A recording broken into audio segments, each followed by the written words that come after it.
Thanks for checking out the Brad and John Show podcast. This segment of the show is brought to you by John Combest's book, Stalking, Harassment, Internet Trolling, A Guide to Recovering and Rebuilding After Online Attacks. It's a great reference if you've ever been the unfortunate target of a social media attack. It's available on Amazon. Just search John Combest. That's C-O-M-B-E-S-T, John Combest, and the book will show up in your search results. Now it's time for another segment of the Brad and John Show. Can you handle it? It's me, Egbert, once again. I'm the new owner of this station. I went out and hired the best talk radio consultant, Jeff Allen from News Talk STL, and told him to hire the worst talent he could find. Jeff did exactly as I told him. Ladies and gentlemen, here are Brad and John. Okay, we've done 2 segments. Let's have the official truth checker come in. I don't even know where to start from all of the things that have been said that are just wrong. Okay. The MEC truth checker. Okay, I bring that up in the respect that before I get on the air this morning, I listened to, and once again, I'm a radio guy. I listened to a couple different radio stations, punch the buttons, listen around. And Mark Cox this morning was talking about, I believe this is another one of your Mark Maxwell stories from Channel 5, where he does the truth detection thing, okay? We talked about this yesterday. What was the thing yesterday? He did the Hazelwood East thing. And Mark Maxwell has branded it Verify. Right. Well, okay. That's the name of the series, Brad. Verify. Okay. What Mark Cox was talking about, the fact that there's been some controversy yesterday because of the fact that, I guess it was Friday, there's all these official presidential proclamations because they dump all these things on Friday because, that's when nobody pays attention to them, especially on a Good Friday when everybody's, a lot of people are off, that Joe Biden declared Easter Sunday, the 31st of March, the official observance of, not of Easter, but of the Transsexual Visibility Day. Wasn't that what it is? Transsexual visibility? Yeah, Transgender Day of Visibility. Right, Transgender Day of Visibility. Thank you, John. You always have the exact stuff. Now, what's interesting was there was a lot of pushback on that, and especially since it was Easter Sunday. And yesterday, Joe Biden came out and said, I never did that. You know the story? Now he says they didn't do that. No, I didn't hear this, but I'm not surprised by that. I mean, I have an opinion on this. We can get to it after you fill me in on this. Well, there are all sorts of people saying, okay, this is a perfect example of who's running the White House. Because this was an official press release from the White House, and supposedly it was a proclamation that was signed by both Joe and Jill Biden that was issued on this, what was it called? Transsexual Day of Visibility, was it? Or what was it? Correct, yeah, Transgender Day of Visibility. Transgender Day of Visibility, okay. So supposedly Mark Cox said this morning that Mark Maxwell has on Channel 5 that this is not true, that he did not declare it the Transgenders Day of Visibility on Sunday. And I'm going like, no, hold on a minute now. I've read this story like in numerous different, very reputable, and what happened was the White House has pushed back on this. There's not necessarily that they didn't do it, but they said that officially this was put in, I believe, in 2008, 2009 by Barack Obama. And it is on the 31st of March, which 31st of March every year happened to be Easter this year. And it just happened to be Easter this year because Easter floats around. Sometimes it's in March, sometimes it's in April, right?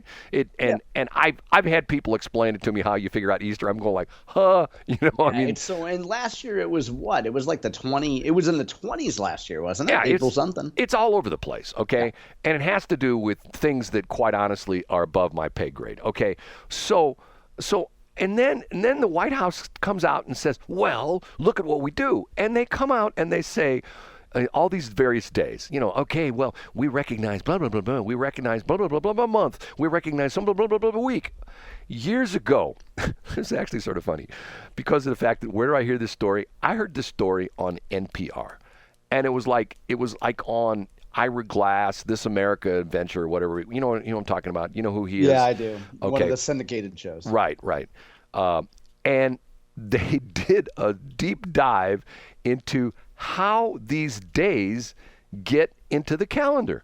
As a matter of fact, I used to subscribe to a service that when I was on the air, hey, today's, Baskin Robbins Appreciation Day, and tomorrow is sprinkles on your whipped cream on your Sunday day. There was a political guy on Twitter that would do the same thing. Right. Okay. And they did this deep dive into this thing, and it turned out like 30 or 40 years ago, one woman, this is sort of like pre-internet, one woman specialized in this, and she would contact all these various companies and say, hey, how would you like to have, or she'd contact these companies and these organizations, how'd you like to have your own special day? And then what she would do in the old school way, they would say, okay, how about would be April 18th. Okay, fine. So she would grind out, literally, she would send out hard copy press releases that she would literally type and stuff in envelopes and send to like Associated Press and NBC News and things like that. Hey, don't forget to talk about it's, a Pistachio Appreciation Day on May 20th, that kind of stuff. And they find this lady, and she has all her records still, and she's responsible for like 386 days of the year. I mean, and it's crazy. That's a really good shtick. And I'm sure, like, depending on what her price point was, like maybe she was incentivized, like the more media coverage she got, and then the better reputation that she got for, getting these groups publicity. Well, so it comes back to the thing where did Joe Biden essentially send out this proclamation, or he didn't? And according to what, and I looked in the Channel 5 website this morning. You're really good at searching stuff.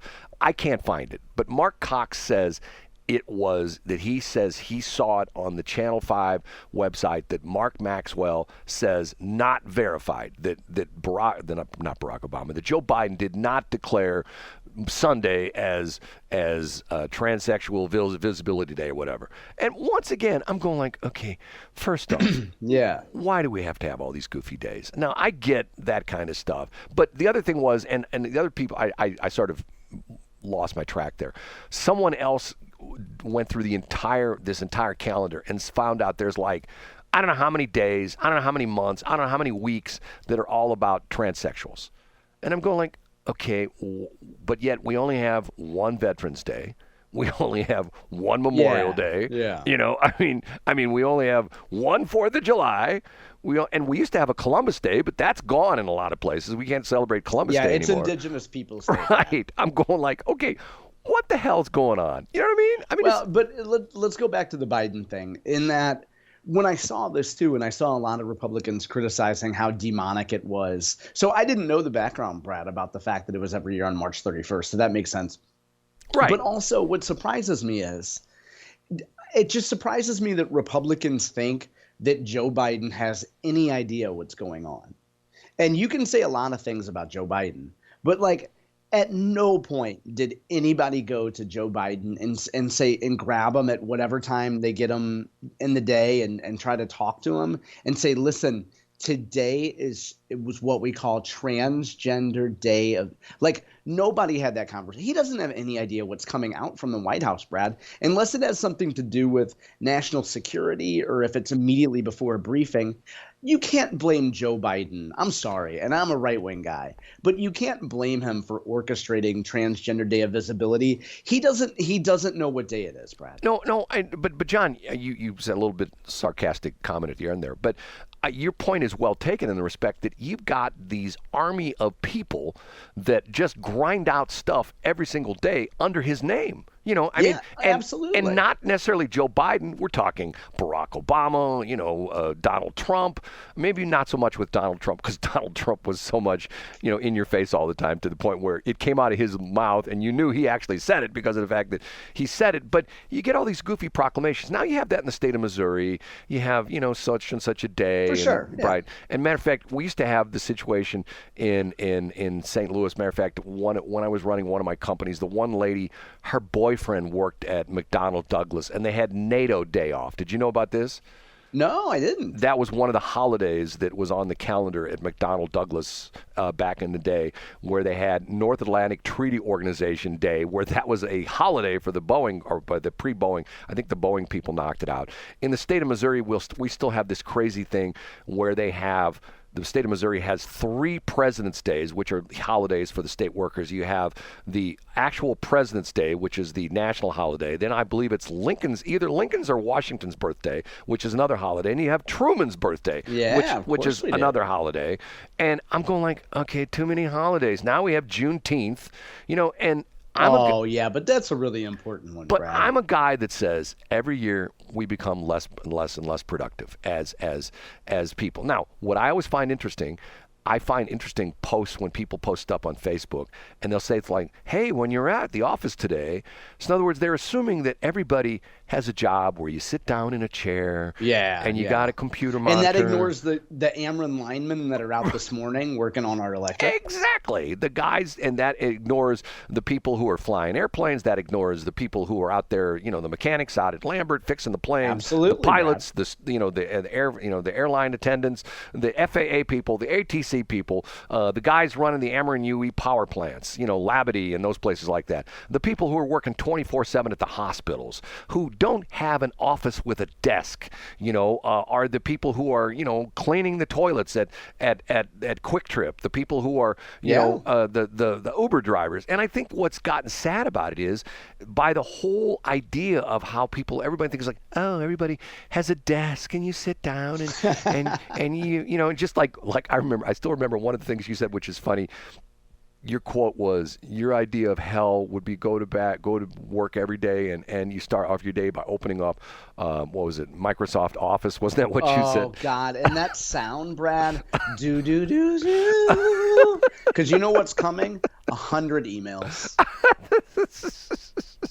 Now, Brad, you will probably not be surprised to know that I would generally have thousands of emails because I wasn't like, not every email deserves a response. You know how some people are zero inbox people? Have you heard of these people? Oh yeah, I know somebody like that. Yeah, but it's like if you're that focused on getting a zero inbox, like how much work are you actually doing? That's my philosophy here, Brad. Well, but see, once again, I guess the thing that sort of bothers me, I'll give you a perfect example. Okay, I got a letter in the mail last week, okay? And I won't say who it's from, but it's somebody trying to do business with me, okay? And it said, hey, call anytime. So I call. And they didn't mean anytime. Well, I call on Friday, and I get an answering service. Wasn't the actual person. I get an answering service, and they say, okay, you'll get a call back within 24 hours. I go, it's Friday. Oh, yeah, you'll get a call back within 24 hours, okay? I don't get a call back. Okay, yesterday, the irony of the situation was I was right down the street from where this person's office was because I looked at the letter and I went to the address and sure enough, there's the name on the door. Door's locked. And I knock on the door a couple times. Nobody answers the door. There's a mail slot in the door. I throw one of my business cards in. Come back to the office, call again, get the answering service. Oh, you'll get a call within 24 hours.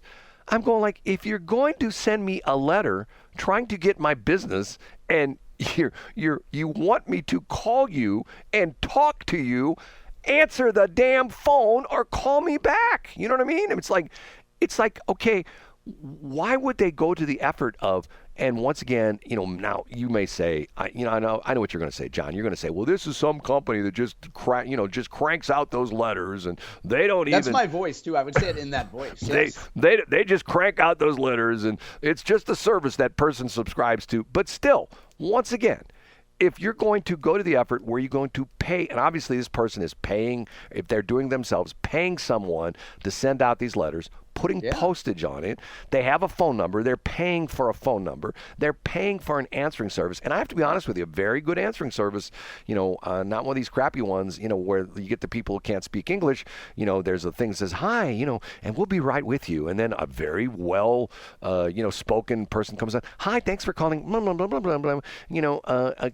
Can I ask what you're calling about? Well, I'm returning, I got the letter. Okay, fine. Thank you. Great. You got the letter. Well, we're really happy that you received our correspondence. Yeah. That kind of thing. What you're saying is, don't say give us a call anytime if you're not going to get back to people right away. Okay, I'm the guy that answers my phone 24 hours a day, 7 days a week. You call at 3 o'clock in the morning, I answer the phone. And it's to the point where I've actually had, matter of fact, Yeah, I could tell you the story. Ed Golterman did that to me one morning. He called me. And he did that just out of meanness, just to say, well, you always say you don't answer your phone. Right? And he called at 4 o'clock in the morning. I answered the phone. And I called him a couple days on the air and said, Ed, you called you the other morning. You actually did answer your phone. Because of the fact that I'm the kind of guy, I got 4 kids, okay? And you can set, let me interrupt, Brad, because we've discussed this before. You know there's a setting on there by which you could allow only calls from your kids to come through, and it would send Ed Golterman right to voicemail. Okay, so let me give you a scenario, and God forbid this ever happens. And somebody goes and they're not calling from their own phone. I get it. But also, your kids are adults and they can fend for themselves, right? They'll always be my kids, and no matter. I understand, Brad. I'm a father. I understand. You know where I am on boundaries, and everybody gets to set their own boundaries. If you need me after I lay my head down to sleep, you can wait till the morning. Okay. There's not a human being, unless you've passed my child through your birth canal, there's no person I need to hear from until I wake up in the morning. Okay, scenario, 2 o'clock in the morning. I get a call. And I'd say, I don't recognize that number. I don't take the call. Turns out it's the emergency room at XYZ Hospital. One of my family members has been in a terrible car accident, and they need me there right now to sign the authorization for me to have them have life-saving surgery. Okay? I just don't take that call. It's the emergency room. I don't care. Yeah, I would prioritize sleep over that. Now, the one exception, Brad, is there's a chick that's from Webster Groves that does some twerking and some GIFs, and she has a street named after her in St. Louis. And if she wanted to bring me ice cream in the morning, you know what I'd tell her, Brad? Wear your comfy shoes. No, I'd tell her to put the stilettos on and that I left the front door open. But other than that, I don't want Carly texting me at 3 a.m., Brad. I got sleep to get. My REM is very important to me. John, Mr. Male Chauvinist Pig. And also, Carly can wait in line. Like, if she thinks she's going to be the first live brunette to stand there waiting for me, she doesn't know me very well. Now, hold on a minute. We have to end the show with one more time. I don't even know where to start from all of the things that have been said that are just wrong. Oh, Mary Elizabeth. What a great way to cap the show. She's the climax, Brad. Thanks for checking out the Brad and John Show podcast. This segment of the show is brought to you by John Combest's book, Stalking, Harassment, Internet Trolling, A Guide to Recovering and Rebuilding After Online Attacks. It's a great reference if you've ever been the unfortunate target of a social media attack. It's available on Amazon. Just search John Combest. That's Combest, John Combest, and the book will show up in your search results. Now it's time for another segment of the Brad and John Show. Can you handle it?